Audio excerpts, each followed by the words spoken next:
Welcome बडी। तो यहाँ पे आपको एक जो है वो सिंगली रिइंफोर्स्ड का यहाँ पे प्रॉब्लम मैं आपको दिखा रहा हूँ।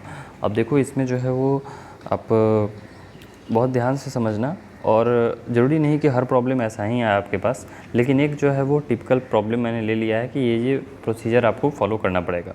ओके, तो देखो यहाँ पे जैसे कैंटिलीवर प्रॉब्लम दिया गया हुआ है, और कैंटिलीवर में जो है वो हमें यूडीएल दिया गया हुआ है 40 किलो न्यूटन पर मीटर का, और इफेक्टिव स्पैम है, यानी कि जो स्पैम दिया गया हुआ है, लेंथ दी गई हुई है वो 1.5 मीटर की दी गई हुई है।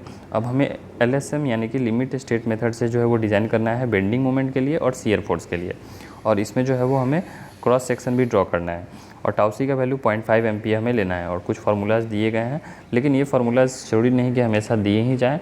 तो डिपेंडिंग ऑन अपॉन एग्ज़ाम, कुछ एग्ज़ाम में IS कोड अलाउड होता है, तो वहाँ पे आपको फार्मूला रटने की ज़रूरत नहीं है, ये सभी आपको मिल जाएंगे, लेकिन जे का फार्मूला नहीं मिलेगा। जे का फार्मूला आपको याद कर लेना चाहिए, और अगर आप सेफ़ साइड पे रहना चाहते हो तो वर्स्ट केस में आपको फार्मूला नहीं दिया जाएगा, तो आप फार्मूला रट लेना। अब देखो इसमें जो है वो कुछ चीज़ें एजम्पशन हम पहले कर रहे हैं, वो मैं आपको बता दे रहा हूँ। जैसे यहाँ पे जो है वो ग्रेड नहीं दिया गया हुआ है, तो ग्रेड M25 एज्यूम कर रहे हैं, ग्रेड ऑफ स्टील जो है वो 500 Fe 500 एज्यूम कर रहे हैं। विड्थ बी की वैल्यू नहीं दी गई हुई है, तो बी का वैल्यू भी हम लोग 250 एज्यूम कर रहे हैं। ओके, 250 यूजुअली आप ले सकते हो, 250 या 250 से अबव। तो देखो स्टार्ट होती है प्रॉब्लम कैसे कि आपको जो है वो पहले ये कैंटिलीवर दिया गया हुआ है, 1.5 मीटर इसकी जो है वो लेंथ है, और यहाँ पे यूडीएल 40 किलो न्यूटन मीटर का लग रहा है। तो फैक्टर लोड जो है वो ये आपका दिया गया हुआ है, एक प्रॉब्लम में ही दिया गया हुआ है। तो WL/2 हम लोग यूज़ करेंगे इसका मोमेंट निकालने के लिए। ओके, आई होप कि आपको ये पता होगा, और अगर नहीं मालूम है तो आप थोड़ा जो बेंडिंग मोमेंट का कॉन्सेप्ट है उसके रिगार्डिंग और वीडियोस देख लो, तो आपकी जो है वो डाउट क्लियर हो जाएंगे। अब देखो इसमें जो है वो फिर हमें ओवरऑल डेप्थ निकालना होगा, माने कि डी का वैल्यू और कैपिटल डी का वैल्यू। तो एक तो नॉर्मल कन्वेंशन होता है कि हम लोग जो है वो जो इफेक्टिव लेंथ दिया रहता है, या फिर लेंथ जो भी स्पैन क्लियर स्पैन दिया रहता है, वो फॉर सपोज जो है वो लेंथ अगर आपका L है, तो हम लोग जो है वो L/10 कर देते हैं, और उसके बाद आगे बढ़ते हैं। लेकिन उसमें क्या होगा कि अगर आप पहले कुछ एज्यूम करोगे, बाद में अगर वो कम आ जाएगा तो फिर ज़्यादा करना पड़ेगा। ओके, और अगर आपने बहुत ज़्यादा ले लिया तो फिर कम करना पड़ेगा। तो वो वाला कॉन्सेप्ट से अच्छा है कि आप डायरेक्ट फार्मूला से आगे बढ़ो। ओके, तो देखो उस केस में आपको क्या करना है कि MU लिमिट पहले आपको निकालना है। अब MU लिमिट जो है वो इसका फार्मूला है 0.133 FCK BDA²। लेकिन इसमें जो 0.133 यूज किया गया है वो ज़रूरी नहीं कि हमेशा सेम हो। ये 0.133 तभी होगा जब Fe 500 होगा। अगर प्रॉब्लम में आपको Fe 415 दिया जाएगा तो उस केस में आपको 0.138 लेना होगा, और अगर Fe 250 दिया जाएगा तो यहाँ पे 0.143 लेना होगा। ओके, सो हम लोग जो है वो ये 3 टाइप का कंडीशन हो सकता है, या तो बैलेंस्ड, या फिर अंडर इन्फोर्स्ड, या फिर ओवर इन्फोर्स्ड। तो यूजुअली हम लोग अंडर इन्फोर्स्ड के लिए जो है वो LSM में डिज़ाइन करते हैं। तो मैं बैलेंस का ले रहा हूँ, और फिर बाद में इसे जो है वो मैं ऐसे डिज़ाइन करूँगा कि ये अंडर इन्फोर्स्ड हो जाएगा। ओके, मीन्स देखो उसका प्रोसीजर क्या है कि जैसे आप डी का वैल्यू जो भी निकाल रहे हो, अगर डी का वैल्यू अगर आपका जैसे कि सपोज कि अगर 300 पे जो है वो D = 300 पे अगर ये बैलेंस्ड हो जा रहा है, तो अगर आप डी का वैल्यू 350 कर दोगे तो ये अंडर इन्फोर्स्ड हो जाएगा। और अगर आप डी की वैल्यू 250 कर दोगे, मीन्स 300 से अगर आप कम कर दोगे वैल्यू, तो वो ओवर इन्फोर्स्ड हो जाएगा। और अगर 300 से कम कर दोगे 300 से अगर जो है वो कम कर दोगे तो ये ओवर हो जाएगा, और 300 से ज़्यादा कर दोगे तो अंडर हो जाएगा। देखो सुनने में आपको जो है ये अजीब लग रहा होगा कि शायद मैंने उल्टा बोल दिया, लेकिन नहीं, यही सही है। 300 से ज़्यादा तो ये आपका अंडर, और 300 से कम तो ये ओवर, और 300 तो बैलेंस। ओके, तो ऐसे ही होता है। अब यहाँ पे देखो कि मैं यहाँ पे ये फार्मूला यूज़ कर लूँगा, तो यहाँ पे डी का वैल्यू आ रही है 189.97। तो मुझे जो है वो अंडर इन्फोर्स्ड के लिए LSM में डिज़ाइन करते हैं, तो इसीलिए जो है वो मैं यहाँ पे 190 पे अब ले रहा हूँ कि ओवरऑल डेप्थ निकालने के लिए मैं इसमें clear cover, okay, plus main बार का डाया, और प्लस ये जो है वो स्टीरअप। ओके, सॉरी मैंने यहाँ पे उल्टा लिख दिया, यहाँ पे जो है ये होना चाहिए था मेन बार नहीं, यहाँ पे जो है वो स्टीरअप होना चाहिए प्लस मेन बार बाई 2 होना चाहिए। ओके, सो यहाँ पे एक मिस्टेक हो गई है मुझसे। आप जो है वो अगर फिर से करना तो इसे आप ध्यान से ऐसे करना, 25 + 16/2 + 10। ओके, तो ये वाला जो है वो इसमें एक आप करेक्शन कर लेना। ओके। सो ये कुछ आएगी वैल्यूज़। फॉर सपोज़ कि अगर आपका जितना वैल्यू आती है तो हम लोग इसका 250 के अराउंड जो है वो डेप्थ प्रोवाइड करते हैं, तो फिर भी आगे का प्रोसीजर सही है। यहाँ पे थोड़ी गलती हुई है लेकिन आगे का प्रोसीजर सही है। ओके, तो कैपिटल डी की वैल्यू आपको आ रही है 250, तो हम लोग ओवरऑल डेप्थ जो है प्रोवाइड करेंगे 250। अब इन दैट केस जो है वो, अब देखो यहाँ पे जो है वो डी का वैल्यू हमारा क्या होगा, नया जो डी का वैल्यू होगा वो यहाँ पे 204 होगा। तो यहाँ पे भी जो है वो गलती हो गई ना कि 16/2 होना चाहिए था और ये 10 होना चाहिए था। ओके, तो ये आप देख लेना एक बार। अब यहाँ पे जो है वो फिर आपको स्मॉल डी की वैल्यू निकल के आ गई। तो स्मॉल डी का वैल्यू जो है वो हमारा क्या होता है, इफेक्टिव डेप्थ होता है। तो इफेक्टिव डेप्थ की वैल्यू आपको पता चल गई। तो हम लोग जो बीम प्रोवाइड कर रहे हैं उसका जो है वो बी यानी विड्थ 250 और डेप्थ 250, और स्मॉल डी है जो कि इफेक्टिव डेप्थ जो है होता है वो होता है यहाँ पे 204। ओके, आप करेक्टेड जो भी वैल्यू आया देख लेना।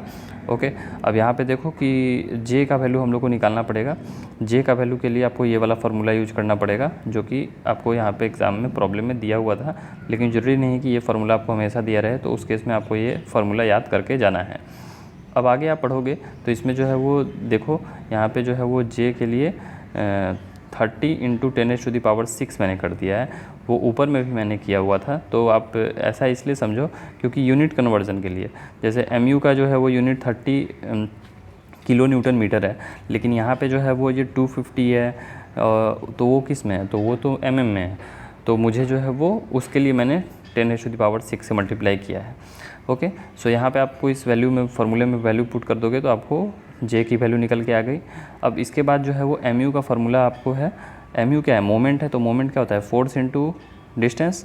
तो फोर्स ये जो 0.87 Fy × AST है, ये फोर्स है, और ये JD जो है वो डिस्टेंस है यानी कि लीवर आर्म। तो 0.87 Fy AST × JD। AST के लिए अब आपको चाहिए तो AST में इन सभी में वैल्यू पुट करो, AST की वैल्यू निकल के आ गई। अब देखो इसमें जो है वो नंबर ऑफ़ बार्स भी हमको निकालना होगा। तो मैंने एज्यूम किया है कि 16 mm का बार प्रोवाइड करते हैं, क्योंकि मैंने यही यहाँ पे डी का वैल्यू जब निकाल रहे थे तो मैंने जो है वो मेन बार कितना का प्रोवाइड किया था, 16 का। ओके, सो सिमिलरली उसी चीज़ को फॉलो करते हुए जो है वो यहाँ पे क्या कर रहे हैं कि मतलब आपको सपोज करो कि टोटल एरिया दिस है, टोटल एरिया 401 है और 16 mm का बार चाहिए, तो कैसे करोगे, n × π/4 × 16² okay, means number into area of one bar is equal to total bar. तो यहाँ पे 1.99 आया। तो अब सपोज करो कि ये 1.99 तो बार नहीं होता है, तो 2 बार ही हम लोग प्रोवाइड करेंगे। अगर सपोज करो कि यहाँ पे 2.15 आ जाता तो उस केस में हम लोग 2 नहीं बार प्रोवाइड करेंगे, हम लोग उस केस में 3 प्रोवाइड करेंगे। यानी कि जितना भी अगर आपका पॉइंट के बाद आता है तो उसके नियरेस्ट आगे वाला जो इंटीजर होगा उसी को आपको प्रोवाइड करना पड़ेगा। ओके, सो इस बात का ध्यान रखना। अगर करेक्शन करने के बाद अगर आपका वैल्यू 2 से ज़्यादा आता है तो आप 3 बार प्रोवाइड करना।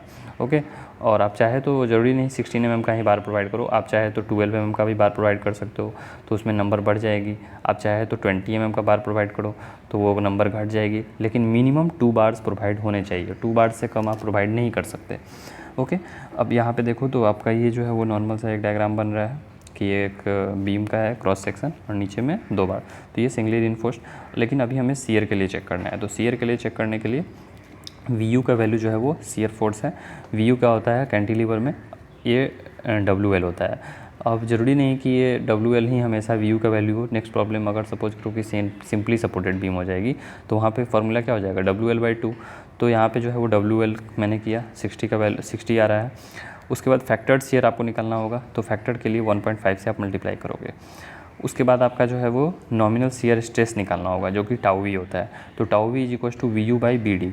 ओके, ये आप कर दोगे तो 1.76 आया। फिर हमें प्रॉब्लम में देखो कि प्रॉब्लम में जो है वो τC की वैल्यू कितनी दी गई हुई है, 0.5, और τC की वैल्यू को जो है वो हम लोग कंपेयर करेंगे τV की वैल्यू से जो हमें आया है। तो यहाँ पे हम लोगों ने अगर कंपेयर किया तो यहाँ पे देखते हैं कि वैल्यू जो है वो ज़्यादा आ रही है। ओके, यानी कि τV की वैल्यू हमारी कितनी है, 1.76 आ रही है। तो अगर जो है वो τV की वैल्यू τC से कम होती तो सेफ़ होता, लेकिन τC की वैल्यू कम है, τV की वैल्यू ज़्यादा है, तो इस केस में हमारा सेक्शन अनसेफ है, तो हमें स्टीरअप के लिए भी डिज़ाइन करना पड़ेगा। तो स्टीरअप के लिए डिज़ाइन करने के लिए हमें जो है वो VUS यानी कि अनबैलेंस्ड शियर कितना आ रहा है वो देखना पड़ेगा। तो वो देख लो।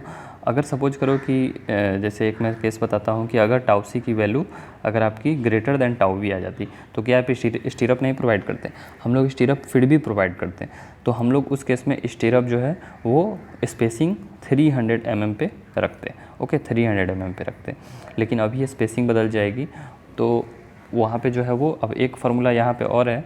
अब अगर आप देखोगे कि जो स्टीरअप है उसकी हम लोग को कितना जो है वो डाया लेना चाहिए 50,000 बाई AST, तो आप चाहे तो कर सकते हो। लेकिन मैंने जो है वो अपने थोड़े से एक्सपीरियंस से ऐसा किया कि अगर मैं 16 mm का जो है वो मेन बार प्रोवाइड कर रहा हूँ तो मुझे मिनिमम जो है वो 12 या फिर 10 mm का जो है वो स्टीरअप प्रोवाइड करना चाहिए। ओके, तो वो चीज़ मैंने सोचते हुए जो है वो स्टीरअप चूज़ किया है 10 mm का। ओके, अब देखो यहाँ पे जो है वो जैसे अनबैलेंस ईयर आपको निकालना है। VU की वैल्यू आपको मालूम है, ऊपर में हमने निकाला था। टाउ सी की वैल्यू हमें दिया गया हुआ है, BD का वैल्यू। तो ये जो है वो यूनिट कन्वर्जन के लिए फिर यहाँ पे 10⁻⁶ से मैंने डिवाइड कर दिया था। अब देखो डिज़ाइन ऑफ स्टीरअप कर रहे हैं तो प्रोवाइडिंग 2 लेग्ड। ओके, 2 लेग्ड क्या होता है, फॉर सपोज कि अगर आपका जो है वो ये ऐसा अगर बन रहा है ना और इसमें यहाँ पे आपका मेन बार्स है तो इस टाइप के स्टीरअप को हम लोग 2 लेग्ड बोलते हैं। तो सिंगल लेग्ड क्या होता है, तो सपोज करो कि यहाँ पे आपका 3 मैं आपको सिंगल लेग्ड के लिए एक अलग डायग्राम बना देता हूँ। फॉर सपोज कि अगर आपका 3 जो है वो ये डाया है तो अगर हम लोग स्टीरअप सिर्फ ऐसे प्रोवाइड करते हैं ना तो ये सिंगल लेग्ड होता है। ओके, ऐसे अगर सिर्फ प्रोवाइड करते हैं तो ये सिंगल लेग्ड होता है। लेकिन यही अगर हम लोग जो है वो 2 लेग्ड का प्रोवाइड करना चाहें तो वो कैसा होगा, तो ये पूरा ऐसे अगर जो प्रोवाइड करेंगे ना, ओके, तो ये जो है वो 2 लेग्ड होता है। ओके, तो यही होता है डिफरेंस के लिए 2 लेग और सिंगल लेग में। अब यहाँ पे देखो एरिया हम लोग जैसे 10 फाई का यूज़ कर रहे हैं तो 2 × π/4 × 10², तो ये वैल्यू आ गया हमारा एरिया ऑफ स्टीरअप का। अब इसमें जो है वो एरिया ऑफ स्टीरअप का वैल्यू आ गया। अब SV के लिए ये फार्मूला आपको याद करना होगा या फिर एग्ज़ाम में भी दिया रहेगा, जैसे इस प्रॉब्लम में दिया गया हुआ है। तो इसमें 0.87, FE का वैल्यू 500, यहाँ ASB का वैल्यू, ये सभी हम लोग निकाल लिया और SV का वैल्यू जो है वो ऐसे हमें निकल के आ रहा है। तो जैसे 154.95, तो ये मेज़रमेंट में इजी नहीं होगा ना, तो उसके लिए हम लोगों ने 150 mm सेंटर टू सेंटर हमने ले लिया है। अब यहाँ पे जो है वो चेक स्पेसिंग के लिए ये करेंगे तो इस वैल्यू फार्मूला में हमें सब कुछ वैल्यू पुट करना होगा और फिर SV का वैल्यू कैलकुलेट करना होगा जो कि मिनिमम कितना होना चाहिए। ओके, उससे मतलब ज़्यादा नहीं होना चाहिए। तो यहाँ पे आप देखोगे 683 आ रहा है, तो 683 तो बहुत ज़्यादा स्पेसिंग हो गया। तो हम लोग स्पेसिंग जो है वो कम ही रखते हैं, यूजुअली 300 या फिर उससे कम ही रखते हैं। तो हमारा तो यूजुअली पहले कितना आ रहा है, वो हमारा 150 आ रहा है ना, तो 150 ही हम प्रोवाइड करेंगे। ओके, 150 683 से कम भी है तो हमारा चल जाएगा। अब ये देखो यहाँ पे जो है वो इसका ड्राइंग कैसा बनेगा सेक्शन का, तो ये जो है वो हमारा आउटर फेस हो गया और ये जो आपको नीचे में जो 2 बार दिखाई दे रहे हैं ये मेन बार है 16 mm का। अब आप सोचोगे कि ये ऊपर में बार के लिए तो मैंने डिज़ाइन ही नहीं किया, लेकिन आप सोचो कि अगर मैं सिर्फ नीचे में 2 बार दे के छोड़ दूँ तो जब कास्टिंग करूँगा तो वो तो बार डिसलोकेट हो जाएगी ना। और अगर भूकंप आता है, अर्थक्वेक आता है, तो उस केस में क्या हो सकता है कि वो डिसलोकेट हो सकता है। तो इन दैट केस हम लोग को जो है वो ऊपर में हैंगर बार प्रोवाइड करते हैं। ये देख लो आप, हैंगर बार मैंने लिखा है, तो ऊपर वाले को जो है वो मेन बार नहीं बोल रहे, नीचे में हमारा मेन बार है, ऊपर में 2 बार है वो हैंगर बार है।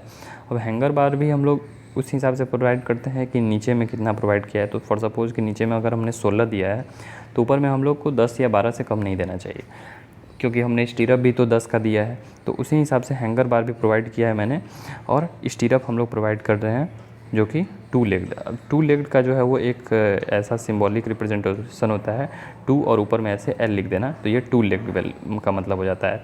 और at the rate of centre 150 mm centre to centre लिखने का ये तरीका होता है, मतलब हर स्टीरअप 150 mm की डिस्टेंस पे रहेगी। तो ये जो है वो आपको क्रॉस सेक्शन का हो गया व्यू, और ये अगर आपको लॉन्गिट्यूडनल सेक्शन का व्यू हो जाएगा कि यहाँ पे जो है वो अगर सपोज कि हमारा जो है वो फिक्स्ड रहेगा, फिक्स्ड इंड, तो यहाँ पे जो हमारा कैंटिलीवर है, तो ये कैंटिलीवर का कुछ ऐसा डायग्राम बनेगा आपका कि ऊपर में जो 2 बार है, आपको एक जो सिंगल लाइन आपको बार दिखाई दे रही है ना, अभी तो ये सिंगल लाइन बार दिखाई दे रही है। ये वाला जो बार आपको दिखाई दे रहा है ये क्या है, सिंगल लाइन। ओके, तो सिंगल लाइन के लिए हम लोगों ने ये लिख दिया 2 × 2 10 12 5 हैंगर बार, और नीचे में 2 16 5 मेन बार। ओके, और ये जो स्टीरअप है, तो स्टीरअप को हम लोग ऐसे लोकेट करते हैं कि 2 legged 10.5 at the rate of 150 centre to centre, और बीच में जो है वो मैंने ब्रेक दे दिया है क्योंकि ये ऐसे ही आगे भी रहेगा। ओके, सो आई होप कि आपको जो है वो समझ में आ गया होगा कि हम लोग कैसे जो है वो बीम का डिज़ाइन किए। और सिंगली रिइंफोर्स्ड के लिए ऐसे ही जो है वो कैंटिलीवर का मैंने बताया है, लेकिन मैक्सिमम टाइप के प्रॉब्लम आपको इससे सॉल्व हो जाएंगे। जो प्रोसीजर है यही रहेगा, ये हो सकता है कुछ चीज़ें जो कि बदलें, जैसे यहाँ पे ग्रेड बदल जाए, M25 स्टील बदल जाएगी, तो ये जो वैल्यूज़ आप ले रहे हो वो सभी बदल जाएगी। ओके, फिर यहाँ पे आप जो भी टाउ वी का टाउ सी का कंडीशंस बदल सकते हैं, लेकिन ओवरऑल आपका ऐसा ही प्रॉब्लम बनेगा सिंगली रिइंफोर्स्ड के लिए। ओके, इन LSM यानी कि limit state method. So thanks for watching. और आप इसका PDF चाहे तो आप टेलीग्राम ग्रुप से डाउनलोड कर सकते हो, या फिर जो भी लिंक आपको डिस्क्रिप्शन बॉक्स में दिया गया है वहाँ से।